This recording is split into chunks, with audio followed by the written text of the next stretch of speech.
우리 크리스찬들이 세상의 사람들과 다른 부분이 분명히 있다라면 우리는 은혜에 의해서 산다라는 거죠. 하나님의 은혜에 의해서 살아간다라는 것, 그리고 그 은혜로 인하여서 믿음으로 산다는 것이 분명히 다르다는 것입니다. 여러분, 그것을 여러분들의 삶으로 증명해 내셔야 돼요. 우리의 삶이라는 것은 그것을 바로 증명해 내는 겁니다. 하나님의 은혜로 산다는 것, 그리스도께 주신 그 은혜로 산다라는 것이, 은혜 위에 은혜로 산다는 것이 어떤 것인지를 증명해 내는 삶입니다. 하나님은 여러분들을 그렇게 부르셨어요. 그냥 부르신 게 아니에요. 여러분들을 하여금 그러한 삶을 살아갈 수 있는 존재로 부르셨다라는 것입니다. 그러니 내 삶에 채워진 은혜, 은혜 위에 부어지는 더 큰 은혜, 그 은혜들이 날마다 여러분들에게 차고 넘쳐서 그것들을 증거하며 살아갈 수 있는 여러분들 모두가 될 수 있기를 바랍니다. 한국 교회, 한국 사회는 이제 후기 기독교 사회, 어쩌면 코로나19로 인해서 후기 기독교 사회를 접했는지도 모르겠습니다. 사실 10여 년 전쯤에 이런 얘기들이 등장했어요. 후기 기독교 사회다. 왜냐하면 한국교회 초기에 모든 리더십들이 이제 세대 교체가 되면서 교회가 어떤 급변하는 시대 속에 있지 않았나라는 생각 때문에 그런 이야기들을 하고 있었죠. 근데 어쩌면 지금 우리가 살고 있는 이 시대는 그때보다 더 많은 것들이 변화되는 시대가 아닌가 생각합니다. 저는 청년 사역을 하면서 두려움을 느끼는 그런 시기들이 있습니다. 먼저는 연말이에요. 연말이 되면 함께 일할 수 있는 일꾼들을 세워야 되는데 사람들이 점점 일하는 것을 기피하다 보니까 교회 임원 또 사역자들 리더십 세우는 것이 참 쉽지 않습니다. 그것이 하나 두렵고, 두 번째는 시험 기간입니다. 시험 기간, 중간고사, 기말고사 시즌이 되면 사람들이 시험 공부한다고 보이지가 않습니다. 왜냐하면 여러분들에겐 그게 익숙하지만 제 청년 시절 또 제가 선배들을 바라봤을 때는 사실 생각할 수 없는 모습들이었는데 이게 어느 순간 현실이 되어버렸잖아요. 일상이 되어버린 것이죠. 근데 최근 더 큰 두려움이 찾아옵니다. 코로나19로 인해서 우리가 한동안 온라인 예배를 드리고 또 이렇게 모여도 제한적으로 드리다 보니까 사람들이 어느 순간 여기에 익숙해져 버렸습니다. 그리고 또 우리 공동체 안에 많은 지체들 중에 상당수들이 보이지가 않습니다. 그들이 어떤 곳에 있는지, 과연 온라인으로 예배에 참여하고 있는지, 이런 어떤 고민들이 찾아오고, 그럴 때 정말 이 두려움, 사역자로서 두려움들이 엄습해 오는 것 같습니다. 점점 우리가 살고 있는 이 시대의 환경들은 크리스찬들이 살아가는 것에 우호적이지 않습니다. 우리가 신앙을 지키고 또 세상 속에서 살아낸다라는 것이 만만치 않은 그런 시대인데 더 어려운 시대에 들어서니까 걱정들이 앞섭니다. 그러나 여러분, 늘 성경은 우리에게 말하고 있습니다. 강하고 담대하라, 두려워하지 말라. 오늘 여러분들에게 들려주고 싶은 하나님의 음성 메시지는 강하고 담대하라는, 그리고 두려워하지 말라는 그런 메시지입니다.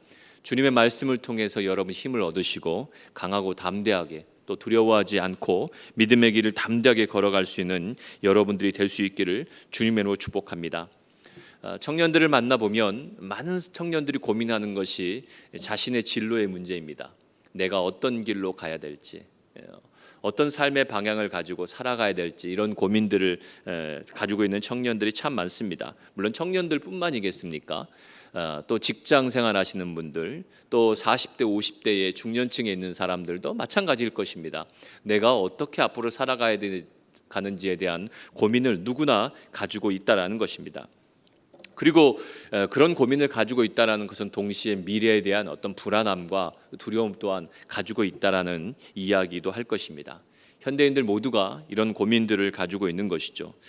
그런 우리들 앞에서 믿음의 사람들은 어떻게 서 있어야 될지 한번 우리가 몇 가지로 생각해 보기를 원합니다.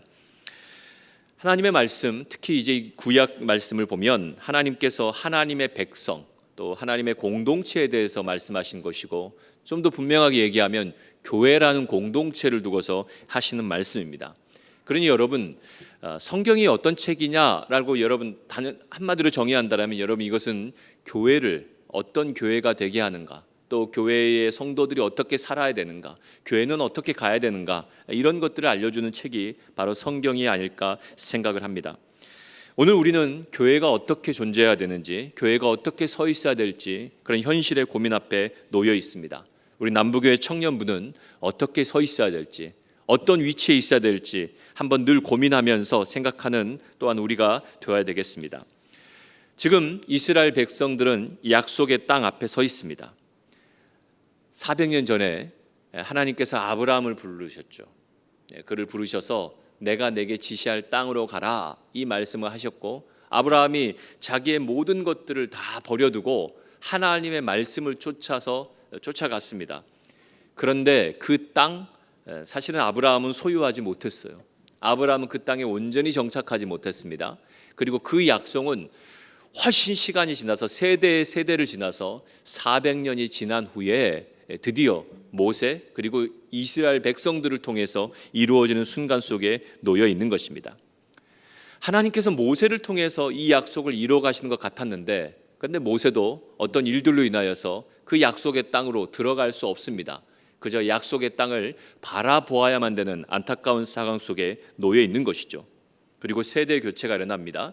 모세라는 지도자에서 이제 여호수아라는 지도자로 세대 교체가 일어나고, 이 여호수아와 이스라엘 백성들이 드디어 약속하신 땅 앞으로 들어가기 바로 그 전의 상황 속에서 하나님께서 여호수아와 이스라엘 백성들에게 하시는 말씀이 바로 여호수아라는 책입니다. 그리고 이 말씀의 서두에서 여호수아에게 하나님께서 집중적으로 하셨던 말씀, 여러분 한번 우리 말씀을 보실까요? 6절, 7절, 또 여러분 9절, 여기에서 집중적으로 등장하는 말씀이 무엇입니까? 강하고 담대하라, 두려워하지 말라. 이것이 하나님께서 여호수아와 그리고 이스라엘 백성들에게 주셨던 말씀입니다. 강하고 담대하라, 두려워하지 말라. 그런데 여러분, 이 표현은 하나님의 도움과 또 하나님께서 함께 하심을 전제하는 그런 상황 속에서 사용되는 표현이 이 강하고 담대하라는 표현이에요. 그러니까 여러분, 아무 때나 강하고 담대할 수 있는 게 아니에요. 바로 하나님과의 관계를 바탕으로 하고 있을 때 바로 그때 강하고 담대함 그리고 두려워하지 않음이 나타나게 된다라는 것입니다. 아까도 말씀드렸던 것처럼 우리가 살아가는 모든 사람들이 지금 미래가 불확실한 상황 속에 놓여 있습니다. 그러니 여러분, 누구나 두려워할 수밖에 없어요. 염려할 수밖에 없습니다. 그런 상황들 속에서 강하고 담대하게 살아간다는 것 자체가 쉽지 않습니다. 그런데 여러분, 하나님과의 관계를 바탕으로 해서 살아가는 사람들, 그리고 여러분 이 관계에서 뭐가 나온다고 했습니까? 의가 나온다고 그랬잖아요. 의는 하나님과의 관계를 통해서 나타난다고 하지 않았습니까? 그러니 하나님과의 바른 관계를 가지고 있는, 하나님과의 친밀한 관계를 가지고 있는 사람들에게서 드디어 뭐가 나타나냐면 강하고 담대함이 나타나게 된다라는 것입니다. 하나님께서 여호수아에게 요구하셨던, 그리고 이스라엘 백성들에게 요구하셨던 강하고 담대하라는 그 메시지는 도대체 어떤 의미를 가지고 있을까요? 여러분, 이제 전쟁을 해야 될 것 아닙니까? 땅을 차지하기 위해서. 그 전쟁에 들어갔을 때 필요한 용기, 물론 그 부분도 있겠지만 궁극적으로 말하는 강하고 담대한 메시지는 거기에 있지 않죠. 이 말씀을 둘러싼 말씀들을 보면 이 강하고 담대하기 위해서 하나님께서 우리에게 요구하신 것이 있습니다. 한번 우리 7절 같이 한번 읽어볼까요? 7절 그리고 8절 한번 읽겠습니다. 7절과 8절 우리 다 같이 읽겠습니다. 함께 있습니다. 시작. 오직 강하고 극히 담대하여 나의 종 모세가 내게 명령한 그 율법을 다 지켜 행하고 우로나 좌로나 치우치지 말라. 그리하면 어디로 가든지 형통하리니 이 율법책을 내 입에서 떠나지 말게 하며 주야로 그것을 묵상하여 그 안에 기록된 대로 다 지켜 행하라. 그리하면 내 길이 평탄하게 될 것이며 내가 형통하리라. 아멘. 강하고 담대하기 위해서 필요한 것이 있다라면 그것은 하나님의 말씀을 지키는 것입니다.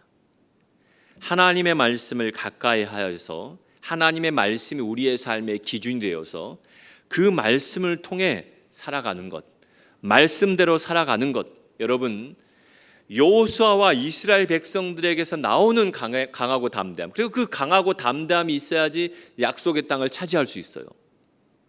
여러분, 아무나 약속의 땅을 차지할 수 있는 것이 아닙니다. 하나님이 약속하신 그 땅을 차지할 수 있는 것은 강하고 담대함이 있어야 돼요. 용기가 있어야 돼요. 근데 그 강하고 담대함과 용기는 그냥 주어지는 것이 아니라는 거예요. 바로 하나님과의 바른 관계 속에 있어야 되는데, 그런데 그 바른 관계를 살아가는 그 모든 삶의 지표들이 무엇을 통해 나타나느냐면 하나님의 말씀을 가까이 하는 것, 하나님의 말씀을 지켜 행하는 삶, 바로 거기에 담겨 있다라는 것이죠. 그러니 여러분, 세상 속에 나아가서 강하고 담대함을 갖는 것보다 더 중요한, 우리에게 필요한 강하고 담대함은 바로 하나님 말씀 앞에서는 강하고 담대함입니다. 믿음의 사람들이 세상과 다른 것이 바로 거기 있는 거예요. 하나님의 말씀 앞에 섰을 때, 그 관계 앞에 섰을 때 하나님께서 바로 그 사람들에게 강하고 담대한 믿음을 허락해 주신다라는 것입니다. 물론 이 이후의 사사기를 보면 드디어 이스라엘 백성들이 가나안 땅에 들어가서 그 땅을 차지해 갑니다. 전쟁을 하죠. 그리고 그 전쟁 가운데 하나님이 개입하셔서 승리하게 하십니다.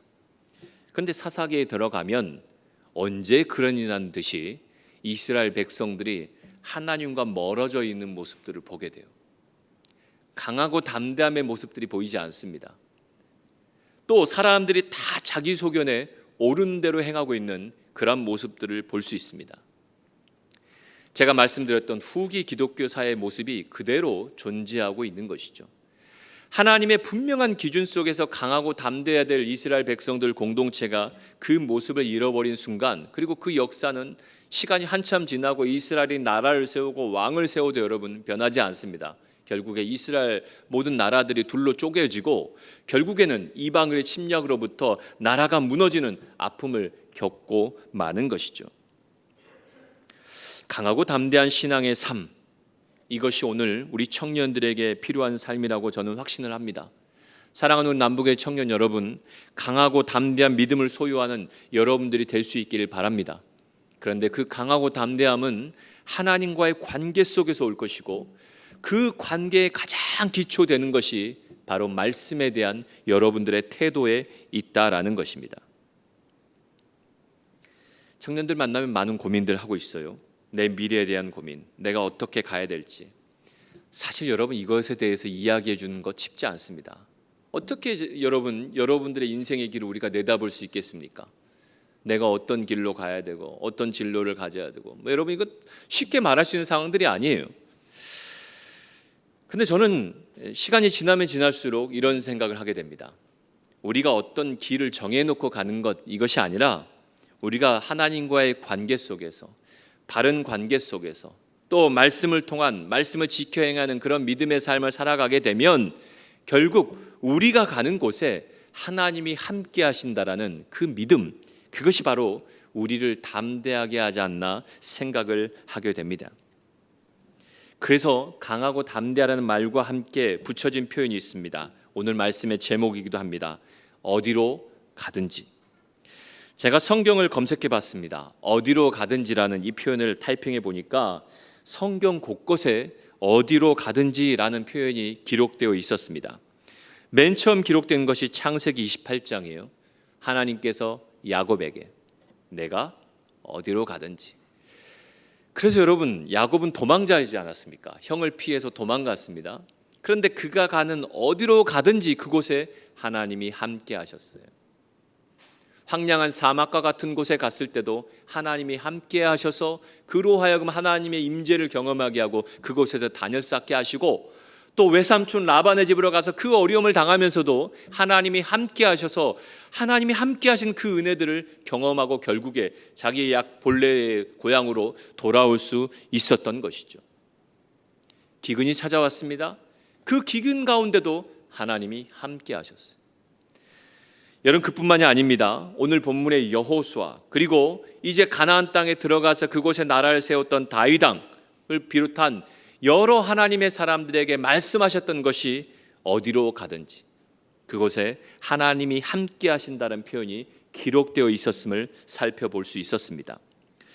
어디로 가든지를 조금 더 이 원어적으로 분해를 해보면 이렇습니다.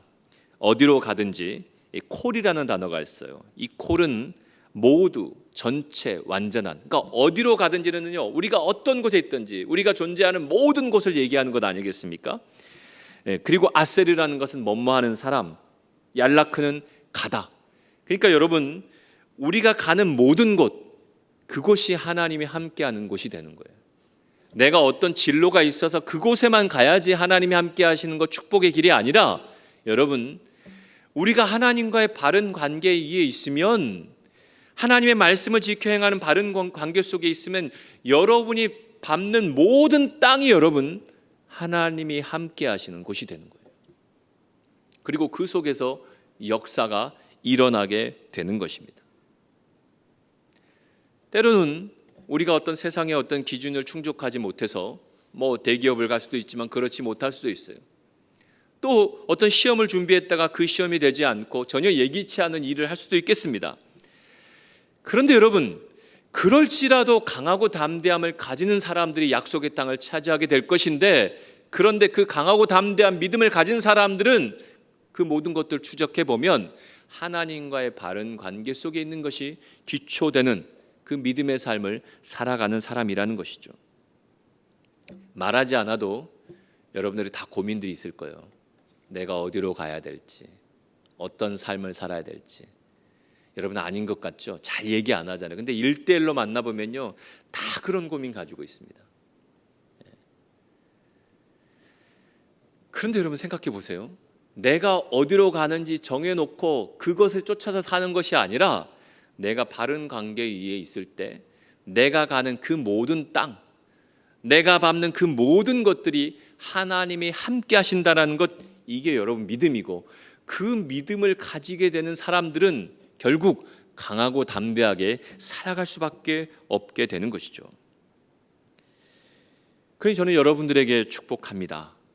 여러분이 어떤 학교로 가든지 그곳이 여러분들을 통해서 하나님이 함께 하시는 학교가 될 것입니다. 여러분이 어떤 직장으로 가든지 그곳이 하나님이 함께 하시는 좋은 직장이 될 것입니다. 여러분이 어떤 사람과 만나 가정을 이뤄도 그 가정이 하나님의 축복하시는 행복한 가정이 될 것입니다. 다만 전제 조건이 있다라면 하나님과의 바른 관계 위에 있는 거예요. 그리고 그 관계를 바탕으로 강하고 담대한 믿음을 소유하게 되는 것이죠. 사역을 하면서 가장 행복한 순간은 이런 말씀을 깨닫고 이런 믿음들을 소유한, 강하게 담대하게 살아가는 사람들을 보게 되는 것입니다. 건강하고 역동적이면서 생명력 있는 진짜 그리스도인들을 만나게 되는 것입니다. 우리 남북의 청년들이 그런 청년들이 될 수 있기를 바랍니다. 여전히 많은 제약들이 있지만 여러분, 이 모든 상황도 우리가 뚫고 가야 됩니다. 이것이 약속의 땅에 들어간 우리의 삶을 가로막을 수는 없습니다. 코로나가 여러분들을 힘겹게 합니까? 많은 부분에 힘들죠. 그리고 말씀드렸던 것처럼 여러 가지 구조와 환경들이 여러분들을 하여금 더 어렵게 만들어갈 수도 있을 것입니다. 그런데 여러분, 순서를 바로 하셔야 돼요. 믿음의 사람들은 우리 찬양의 고백처럼 은혜로 살지 않습니까? 하나님의 은혜가 넘치면 그 은혜 속에서 주시는 믿음을 통해서 강하고 담대하게 살아갈 수 있고, 여러분들이 존재하는, 여러분들이 밟는 그 모든 땅들에 하나님의 나라로 바꾸어 갈 수 있다라는 거예요. 이 순서를 분명히 아셔야 되는 것이고, 그렇게 될 때 내가 어떻게 행동해야 될지, 내가 어떻게 살아야 될지를 여러분이 분명하게 알고서 살아갈 수 있게 될 것입니다. 하나님의 백성은 본래 우리의 땅인 하나님 나라에 대한 소망과 그 시민으로서의 자기 정체성을 가지고 신실하신 하나님을 절대적으로 신뢰하면서 하나님의 역동적인 은혜와 능력에 대한 고백과 증거로 살아가는 사람들입니다. 우리의 본래의 땅이 무엇인지, 어떤 땅인지, 그리고 하나님 나라가 무엇인지, 그 하나님 나라에 대한 소망을 가지고 하나님 나라의 백성, 하나님 나라의 시민으로서의 정체성이 무엇인지를 깨닫고, 그리고 우리를 이끄신 하나님, 그 하나님을 절대적으로 신뢰하면서 하나님이 그런 관계 속에서 주시는, 우리에게 주시는 하나님의 은혜, 하나님의 능력을 우리가 담대하게 고백하면서 증거하며 살아가는 사람이 진정한 믿음의 사람들이요, 하나님의 자녀요, 크리스찬이라고 고백할 수 있을 것입니다. 그들은 하나님의 말씀을 통한 하나님의 임재를 매일 경험하면서 강하고 담대하게 살아갑니다. 신실하신 하나님께서 우리에게 하신 약속을 지키신다는 그 굳은 믿음을 가지고 우리가 발로 밟는 모든 것이 우리의 땅이 된다는 그 확신을 가지고 살아갈 수 있는 것입니다. 하나님께서 부족한 우리를 통해서 어떻게 일하실 수 있을까요?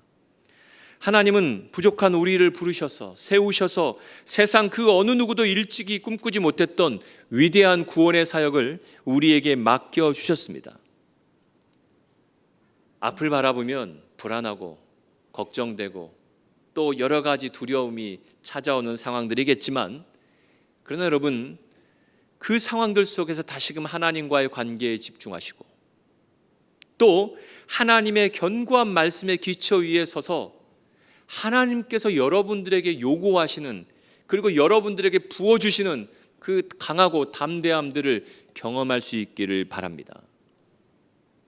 시험을 준비하고 있는 사람들도 불안해할 것이고, 직장을 준비하는 사람들도 불안해할 것입니다.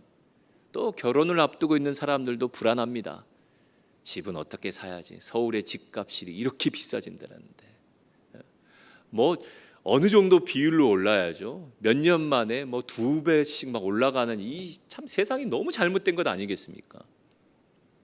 그러니 열심히 일을 해도 여러분들이 좋은 직장에 들어간다고 한들 여러분 지불할 수 없는 이 구조 속에서 수많은 결혼을 앞두고 있는 사람들이 고민을 하고 또 그것을 포기해버린 일들이 나타나게 되고, 이거 참 안타까운 세상들입니다.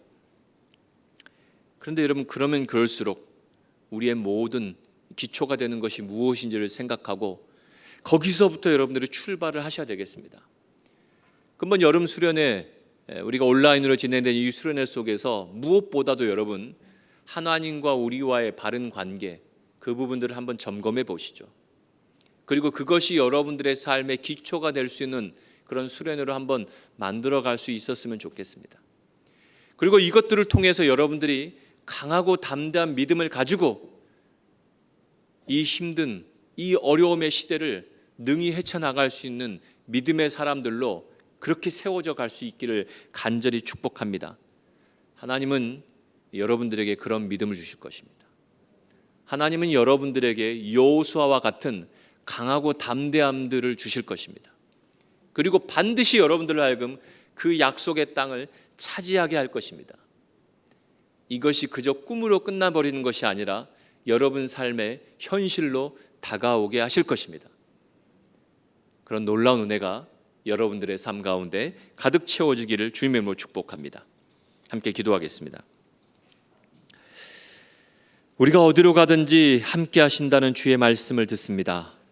이 말씀을 통해서 강하고 담대한 믿음을 소유하고 그 믿음 위에 굳게 서서 약속하신 땅을 향해 전진해가는 우리 공동체의 지체들이 되게 하여 주옵소서. 하나님은 우리가 존재하는 어떤 곳이든지 함께 하셔서 그곳을 하나님의 나라로 바꾸어 가기를 원하십니다. 사랑하는 청년들에게 말씀하여 주시고 또 그 말씀 앞에 힘을 얻게 하여 주시고 세상을 향해서 약속의 땅을 향하여서 강하고 담대하게 전진해가는 우리 모든 믿음의 청년들 되게 하여 주옵소서.